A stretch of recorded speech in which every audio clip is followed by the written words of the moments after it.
Hi guys, எல்லாருமே எப்படி இருக்கீங்க?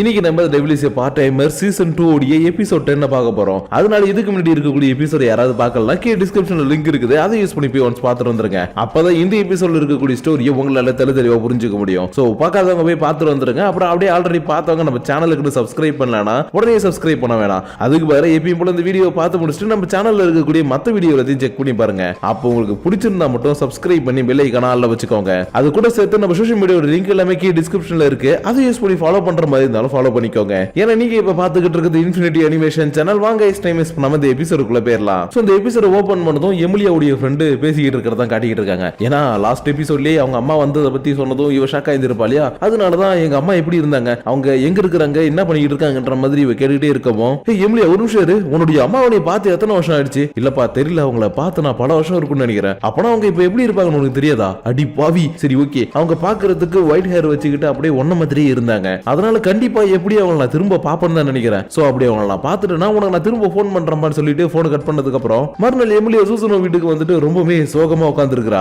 ஏன்னா பல வருஷங்களுக்கு முன்னாடி காணா போன இவளுடைய அம்மா திரும்ப வந்திருக்காங்க. பட் இவளுக்கு தன்னுடைய அம்மாவை பத்தி ஒரு விஷயம் கூட தெரியாது. அதனாலதான் எப்படி அந்த விஷயத்தை எல்லாத்தையும் இவகிட்ட சொல்லி ஷேர் பண்ணிக்கிறதுன்னு தெரியாம ஆக்கோட ஃபீல் பண்ணிக்கிட்டு அலாசராமஸ் தூங்க வச்சுக்கிட்டு இருக்கும்போதே சடனா பக்கத்துல இருக்கக்கூடிய சைட்டனும் ஆசியலும் கர்றாமரான்னு கத்திக்கிட்டு சண்டை போட ஆரம்பிக்கிறாங்க. அதனால இவங்க ரெண்டு பேரும் அடிச்சு பிடிச்சி ஓடி வந்து, டேய் என்னடா கத்திக்கிட்டு இருக்கீங்க, அலாசராமஸை நாங்க தூங்க வச்சுக்கிட்டு இருக்கோம் தெரியும், தெரிஞ்சு எதுக்குடா கத்திக்கிட்டு இருக்கீங்க, உங்களுக்கு என்னடா பிரச்சனைன்ற மாதிரி கேட்டா சைட்டன் டிவி வாங்குறது தான் பிரச்சனைன்னு சொல்லிக்கிட்டு இருக்கான். ஏன்னா சைட்டனுடைய வீட்டுல வாஷிங் மிஷின், லேப்டாப், வேக்யூம் கிளீனர்னு சில பொருள்லாம் இருந்தாலும் இவங்க நியூஸ்லாம் பாக்குறதுக்குன்னு இது வரைக்கும் டிவின்னு ஒண்ணு கிடையவே கிடையாது. அதனாலதான் இப்ப நம்ம டிவி ஒண்ணு வாங்கி ஆகணும்ன்ற மாதிரி சைட்டன் கத்திக்கிட்டு இருக்கேன். ஆசிரியர் மட்டும் இல்ல அரசே, நம்மளுக்கு அதெல்லாம் தேவையில்ல, நம்ம கிட்ட லேப்டாப் இருக்கு, இன்டர்நெட் கனெக்ஷன் இருக்கு, எல்லாத்தையுமே இதுலயே பாத்துக்கலாம்ன்ற மாதிரி சொன்னாலும் இல்ல இல்ல என்னால ஏத்துக்கவே முடியாது, நான் டிவி வாங்கியே ஆவேன். ஏன்னா சின்னோண்டு ஸ்கிரீன்ல பார்த்தா ஒண்ணுமே தெரியாது, அதனால பெரிய ஸ்கிரீன் இருக்கக்கூடிய டிவியா வாங்கணும், அதுவும் எம்லியா வீட்டுல இருக்கிறத விட பெருசா வாங்கணும்ன்ற மாதிரி சொல்லவும், அரசு ஏன் புரிஞ்சுக்காம பேசுறீங்க, எம்லியா ஒண்ணு அதெல்லாம் காசு போட்டுலாம் வாங்கல, அவங்களுடைய அபார்ட்மெண்ட் பேக்கேஜ்ல டிவி எல்லாமே இன்க்ளூடா தான் வந்துடுச்சு.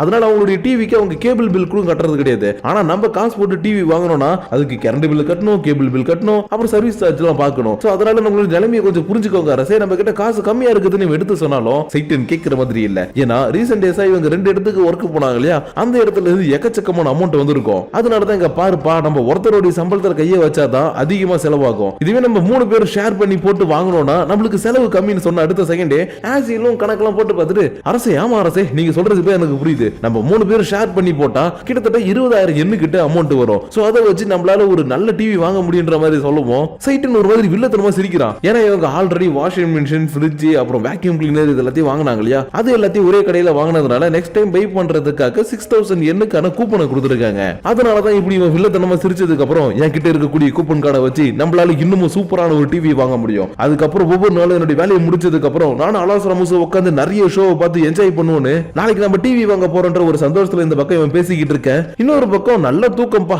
இந்த மாதிரி ஒரு தூக்கம் தூங்கி ரொம்ப நாள் ஆச்சுன்னு கேப்ரியல் இருந்து வந்து டீ போட்டுக்கிட்டு இருக்கிறான். ஏன்னா இவனை சில பொருள் எல்லாத்தையும் கண்டுபிடிச்சு எடுத்துட்டு வர வரைக்கும் திரும்ப எவனுக்கே வரக்கூடாதுன்னு சொல்லியிருக்காங்களாட்டுக்கு. அதனாலதான் அதை எல்லாத்தையும் சீக்கிரமா கண்டுபிடிக்கணும்ன்றதுக்காக எல்லா இன்ஃபர்மேஷன் கிடைக்கக்கூடிய லைப்ரரியில வந்து இவன் செட்டில் ஆனது மட்டும் இல்லாம இந்த இடத்துல இவனுக்குன்னு ஒரு ஃப்ரெண்டு வேற கிடைச்சிருக்காங்க. அதனால இவன் குடிக்கிறதுக்காக டீயை போட்டுட்டு இருக்கிறத பார்த்துட்டு, தம்பி இப்படிதான் டீயை போடக்கூடாதுப்பா, நீங்க அதுல கொஞ்சம் மில்க் மிக்ஸ் பண்ணி குடிக்கணும், அப்பதான் டேஸ்டா இருக்கும், அதை மட்டும் டிகாஷன் மட்டும் குடிச்சுன்னா பித்தம் பிடிச்சிக்கும், சோ கொஞ்சம் மில்க் யூஸ் பண்ணி குடி, நான் அப்புறமா உனக்கு மீட் பண்றேன்னு சொல்லிட்டு இவன் கிளம்பி போக, மானிட பதர் போனா போதுன்னு ஏதோ ஃப்ரெண்டா இருந்துட்டு போடான்னு சொல்லி கூட உட்கார வச்சிட்டு இருந்தா நம்மளுக்கே அட்வைஸ் பண்றான் அப்படின்னு சொல்லிட்டு ஒரு சிப்ப குடிக்கவும் என்னுடைய ஃப்ரெண்டு சொல்லிட்டு போன மாதிரி செம்மையா கசக்குது, அதனால தெரியாதனமா இதை குடிச்சிட்டோமோ அப்படின்ற மாதிரி பாத்துக்கிட்டு இருக்கும்போது இவனுடைய இன்னொரு ஃப்ரெண்டு கிட்ட இருந்து கால் வருது. அதனால அதை அட்டன் பண்ணதும், ஓ அப்படியா சரி கண்டுபிடிச்சிட்டேன், நான் ஒரு விஷயம் சொல்ல வரேன்டா, அட படுபாவி அதுக்குள்ள கட் பண்ணிட்டான். சரி ஓகே நடக்கிறது நடக்கட்டும்னு கேப்ரியல் இந்த பக்கம் போன் எடுத்து வச்சுட்டு கிளம்பிக்கிட்டு இருக்க. இன்னொரு பக்கம் இப்பதான் சைட்டனுடைய வீட்டுல பேசி முடிச்சுட்டு எல்லாருமே திரும்ப வீட்டுக்கு போயிட்டு இருக்காங்க. அதாவது நம்ம சீகோ, சூசனோ, அப்புறம் எமிலியா. அதனால இவங்க 3 பேரும் ஜாலியா அப்படியே பேசிக்கிட்டே வந்துகிட்டு இருக்கும்போது சீகோ மட்டும் கொஞ்சம் சோகமா பேசுறான். என்னன்னா இவன் ரீசெண்ட் டேஸா அந்த ஆர்ச்சர் ட்ரைனிங் எல்லாம் எடுத்துட்டு இருந்தா இல்லையா,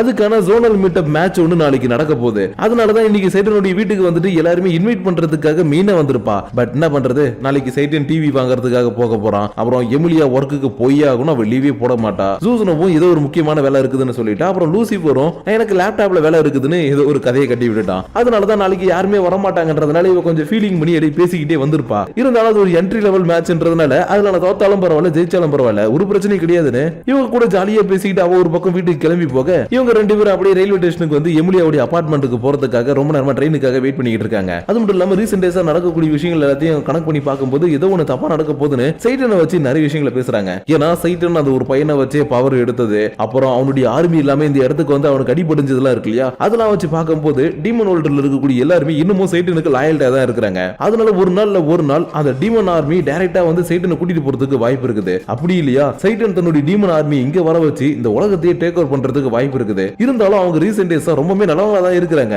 பட் என்னைக்காச்சும் ஒரு நாள் அவங்களுடைய எண்ணம் மாறி இந்த உலகத்தை ஆளணும், எல்லாத்தையும் அடிமைப்படுத்தணும்னு நினைக்கலாம் இல்லையா. அதனால இங்க பாருங்க எமிலியா, நீங்க அன்னைக்கு சொன்ன மாதிரி அவங்க நல்லவங்களா மாறி இருந்தாலும் நம்ம எதுக்கும் அவங்க மேல ஒரு கண்ணு வச்சுக்கிட்டு ரொம்பவே ஜாக்கிரதையா இருக்கணும்ன்ற மாதிரி சொல்லிக்கிட்டே டைரக்டா எமிலியாவோட வீட்டுக்கு வந்த உடனே சூசன் அலாஸ் ராமஸ் கூட உட்கார்ந்துகிட்டு ஹே சூப்பர் பா, டிவில சூப்பரான விஷயம் எல்லாம் காட்டுறாங்கன்ற மாதிரி பாத்துக்கிட்டு இருக்கும்போதே எமிலியாவுக்கு ரீகோ கால் பண்ணிருப்பா. அதாவது இவளுடைய ஃப்ரெண்ட் இந்த உலகத்துல ஒருத்தி இருக்கா இல்லையா, அவ போன் பண்ணிருப்பா. அதுவும் கொஞ்சம் லேட் நைட் ஆக போற டைம்ல போன் பண்ணிருக்கா இல்லையா. அதனால என்ன பாச்சு, என்ன பண்ணிக்கிட்டு இருக்க, ஏதாவது பிரச்சனைன்ற மாதிரி கேட்கவும், ஆமாப்பா எனக்கு ஒரு சின்ன பிரச்சனை, ஆனா இதை பத்தி நான் சொன்ன உடனே நீ சிரிக்க கூடாது ஓகேவா. ஹே என்னப்பா நீ சொல்ற, பிரச்சனைன்ற சிரிக்க கூடாதுன்ற, எது வந்தாலும் சொன்னாதானே புரியும், சோ தெளிவா சொல்லுப்பான்ற மாதிரி கேட்க, ஒண்ணும் இல்ல என்னுடைய பிரச்சனை என்னன்னா ஆசிலுக்கு எந்த மாதிரி ட்ரெஸ் போட்டா பிடிக்கும் பண்ற மாதிரி கேட்கவும், இவன் எதுக்கு கேட்கறான்ற மாதிரி இவளுக்கு கொஞ்சம் ஷாக்கா இருக்குது. இருந்தாலும் சரி சொல்லுவோமே, அவனுக்கு ஏதாவது சீப்பா ட்ரெஸ் போட்டா பிடிக்கும், நார்மலா இருந்தாலே போதும் அப்படின்ற மாதிரி சொல்லவும், போதுமா அதுவே போதுமான்ற மாதிரி அவ சிரிச்சுக்கிட்டு இருக்கா. ஆனா இந்த சிரிப்புல எமிலியாவுக்கு ஏதோ ஒரு விலங்கம் தெரியுது. அதனால ஹே உண்மையை சொல்லு, எதுக்கு இப்ப எனக்கு கால் பண்ணி இந்த மாதிரி கேட்ட,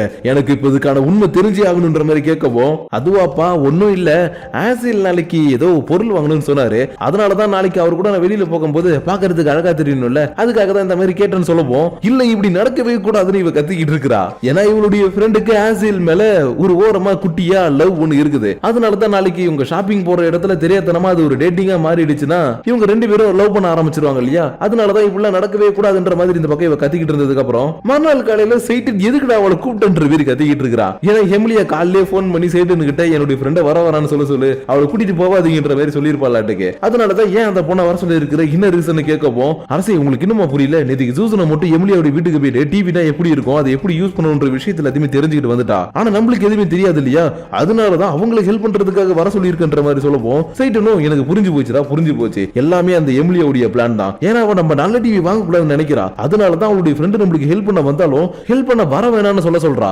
அதனால அவ சொன்னதை நம்ம கன்சிடர் பண்ணிக்க கூடாது, அந்த பொண்ணை வர சொல்லு, நம்ம இன்னைக்கு சூப்பரான டிவி வாங்கலான்ற மாதிரி சொல்லிக்கிட்டே இருக்க.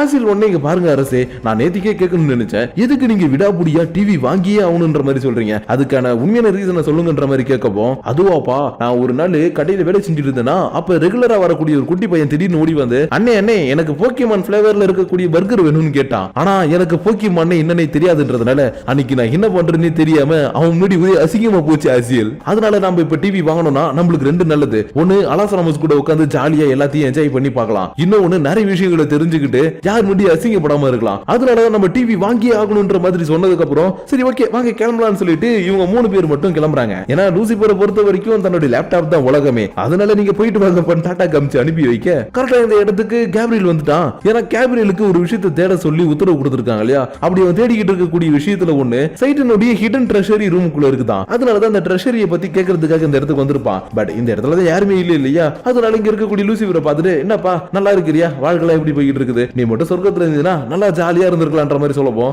இது சொர்க்கத்துல இருந்தா ஜாலியா இருந்திருக்கலாமா. ஹலோ கேப்ரியல், நான் சொர்க்கத்துல இருக்கும் போது என்ன பண்றதுனே தெரியாம பைத்தியம் பிடிச்ச மாதிரி இருந்தேன். அதனாலதான் நான் சின்னதா ஒரு தப்பு பண்ணி ஃபாலன் ஏஞ்சலா மாறினதுக்கு அப்புறம் ஈஸ்ட்லால வந்து சந்தோஷமா இருந்தேன். ஆனா அதை விட இப்ப எனக்கு இந்த லேப்டாப் கிடைச்சதுக்கு அப்புறம் ரொம்ப சந்தோஷமா இருக்கிறேன். ஏன்னா எனக்கு தேவையானது எல்லாமே இதுல கிடைக்குதுன்ற மாதிரி சொல்லிட்டு இருக்கும்போது, ஓ அப்படியா, அப்பனா சைட்டனுடைய ஹிடன் ட்ரெஷரி கண்டுபிடிக்க முடியுமா பாருப்பான்ற மாதிரி கேட்க, இவன் ஒரு மாதிரி லுக் விட்டுட்டு, யோ அது எல்லாமே ஈஸ்ட்லாவில் இருக்குயா, உனக்கு வேணும்னா நான் சின்ன சின்ன க்ளூ தரேன், அதை வச்சு கண்டுபிடிச்சுக்கோன்னு இவனுக்கு தெரிஞ்ச சில விஷயங்களை மட்டும் எழுதி கொடுக்க, இவனும் ஓகேப்பா தேங்க்ஸ்ப்பா, இருந்தாலும் நீ பண்ண ஹெல்ப்புக்கு கை மாற நான் ஒரு விஷயத்தை சொல்லிட்டு போறேன். ஏன்னா நான் செய்ய வேண்டிய வேலையை சரியா செய்யாததுனால வாட்சர் எனக்கு பதிலா அந்த வேலையை செய்யறதுக்காக வந்திருக்காருப்பான்னு சொல்லவும், இவன் செம ஷாக்ல, யோ இணையா சொல்லிக்கிட்டு இருக்க, வாட்சர் எதுக்கு இங்க வந்திருக்காரு, அவருக்கே அந்த வேலையை கொடுத்தாங்க, இணையா நடக்குதுன்ற மாதிரி கேட்டுட்டே இருக்கவும், இங்க பாருப்பா தம்பி, இப்போ உன்கிட்ட பேசிக்கிட்டு இருக்குது எனக்கு நேரம் இல்ல, ஏதாச்சும் என்கிட்ட பேசணும்னு நினைக்கிறீனா இந்த நம்பருக்கு கான்டாக்ட் பண்ணி போன் நம்பர் எழுதி கொடுத்துட்டு இந்த இடத்துல இவன் கிளம்பிக்கிட்டு இருக்க. இன்னொரு பக்கம் எமிலியா ஒர்க் பண்ணிக்கிட்டு இருக்கக்கூடிய இடத்துல செம்ம காண்ட்ல உட்கார்ந்து இருக்கிறா. ஏன்னா இவளுடைய ஃப்ரெண்டு தான் இன்னைக்கு ஷாப்பிங் போறேன்னு சொல்லிட்டு அவனுக்கு கூட கிளம்பி போயிருக்கா இல்லையா.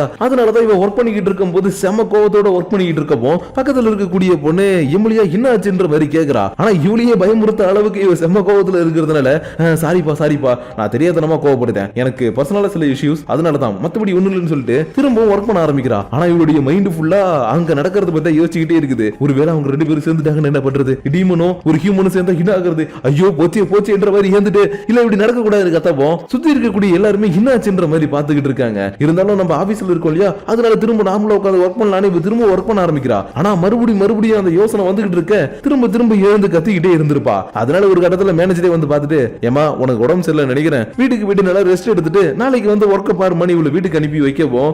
அவங்கள பத்தி நினைச்சு ஏன் அப்படி மாறிட்டோன்னு தெரியல. ஆனா அந்த மேல நடக்க கூடாது, நடந்தா அது பெரிய தப்புன்ற மாதிரி யோசிச்சுக்கிட்டே பக்கத்துல சயின்ஸ் எக்யூப்மெண்ட்ஸ் கிடைக்கக்கூடிய ஒரு கடைக்கு வந்து ஒரு டெஸ்ட் டியூப் வாங்கி அதுல கிறிஸ்டல் போட்டுட்டு இருக்கா. அதாவது side and life of tree உடைய மத்த ஃப்ரூட்ஸ் கண்டுபிடிக்கிறதுக்காக இவகிட்ட ஒரு கிறிஸ்டல் கொடுத்திருப்பா இல்லையா. அந்த கிறிஸ்டல் இதுல போட்டதுக்கு அப்புறம் தன்னுடைய ஃப்ரெண்டு கிட்ட அம்மாவை பத்தி பேசின விஷயத்துல எதுவுமே நினைச்சு பாக்குறா. ஏன்னா இவளுடைய அம்மா திரும்ப வந்து தன்னுடைய ஃப்ரெண்டை மீட் பண்ணி சில விஷயங்களை பேசுனது மட்டும் இல்லாம அவ கூட சேர்ந்து சாப்பாடுலாம் வாங்கி சாப்பிட்டு இருக்காங்க. ஆனா கொஞ்ச நேரத்துல எனக்கு டைம் ஆயிடுச்சுமா நான் கிளம்பணும்னு சொல்லிட்டு கடைசியா இவ பண்ண எல்லா உதவிக்கும் தேங்க்ஸ் சொல்லி ஒரு லெட்டரை மட்டும் அனுப்பி வச்சுட்டு அவங்க கிளம்பி போயிட்டாங்களாம். அது மட்டும் இல்லாம கையில ஒரு பர்பிள் கலர் ரிங் வேற போட்டுருந்தாங்க.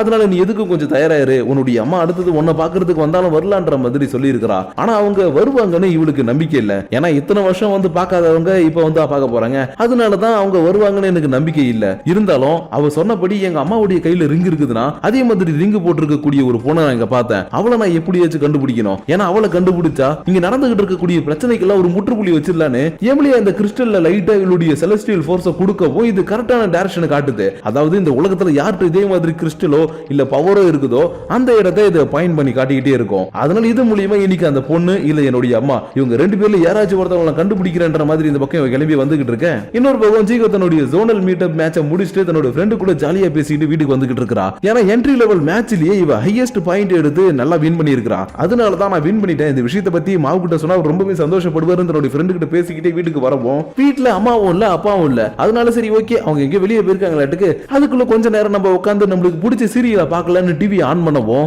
சீரியல் வரல. அதுக்கு பதிலா உள்ள இருந்து பிரகாசமான ஒரு வெளிச்சம் வருது. ஆனா இத பார்த்த சீகோ அடுத்த நிமிஷமே இந்த இடத்துல மயக்கம் போட்டு கிடக்குறா. ஆனா டிவிக்குள்ள இருந்து வந்தது என்னன்றது இந்த இடத்துல காட்டல. அதுக்கு பதிலா இவ இந்த இடத்துல மயக்கம் போட்டு கிடக்குறா, நாக் அவுட் ஆயிட்டான்ற மாதிரி காட்டிட்டு அப்படியே இந்த எபிசோட முடிச்சிட்டாங்க. சோ கைஸ் இன்னைக்கு நம்ம பார்த்த இந்த எபிசோட் உங்களுக்கு பிடிச்சிருக்குதா பிடிக்கலையான்னு எனக்கு தெரியல. பட் ஸ்டோரி புரிஞ்சிருக்கும் நினைக்கிறேன். ஏன்னா இது நீங்க புரிஞ்சுக்கிட்டா மட்டும்தான் சீசன் 2 உடைய செகண்ட் ஹாஃப் புரிஞ்சுக்க முடியும். அப்பனா இதுல 12 எபிசோட் கிடையாதா, செகண்ட் ஹாஃப்னு ஒன்னு இருக்குதான்னு கேட்டீங்கன்னா ஆமா, டிசம்பருக்கு அப்புறம் இந்த சீசன் 2 உடைய செகண்ட் ஹாஃப் ரிலீஸ் பண்ணுவாங்க. ஆனா அந்த டைம்ல செகண்ட் ஹாஃப்க்கு ஹைப் இல்லனா எதுவுமே பண்ண முடியாது இல்லையா. அதனால தான் இந்த சீசன் 2 ஆரம்பிக்கும் போது கொஞ்சம் ஃபன்னா நல்லா ஜாலியா கொடுத்துட்டு லாஸ்டா இந்த 12th எபிசோட் கிட்ட வர ஸ்டோரியை கொஞ்சம் சட்டில்டா பொறுமையா போற மாதிரி கொடுத்து டீடைல்ஸ் மட்டும் உள்ள வச்சு அங்க கொடுத்திருக்காங்க. சோ அதனால தான் இந்த ஃபர்ஸ்ட் ஹாஃப்ல இருக்கக்கூடிய இந்த எபிசோட் உங்களுக்கு பிடிச்சிருக்குதா இல்லையான்றத மறக்காம கீழ இருக்கக்கூடிய லைக் ஷேர் பட்டனை தட்டி விட்டுட்டு கமெண்ட் பண்ணுங்க. அப்படி நீங்க பண்ணக்கூடிய அந்த கமெண்ட்ஸோட சேர்த்து இதுக்கப்புறம் இருக்கக்கூடிய ஃபைனல் எபிசோட்ஸோட நாளைக்கு உங்களை நான் வந்து மீட் பண்ற வரைக்கும் உங்களிடமிருந்து விடைபெறுவது உங்கள் நான்.